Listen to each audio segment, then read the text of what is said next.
जश्न आज़ादी के मौके पर जामा मस्जिद रहमतुल आलमीन इस्लामाबाद में पुररौनक तकरीब मुनक्कद की गई, जिसमें बच्चे, बूढ़े, नौजवान, खवातीन, माएँ, बहनें, बेटियाँ बड़ी तादाद में शरीक हुए।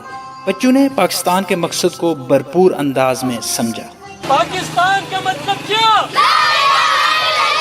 बच्चों ने पुरजोश अंदाज में मुख्तलिफ गेम्स का मुजाहरा किया और फैमिलीज को खूब महजूज किया।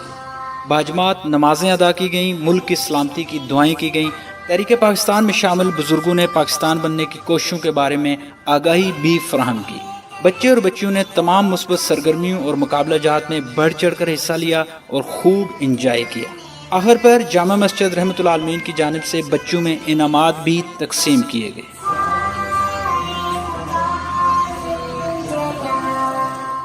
मस्जिद में मुनक्कद ऐसी सरगर्मियाँ दौरे नबी सल्लल्लाहु अलैहि वसल्लम की सुनहरी यादों की भरपूर अक्कासी करती हैं।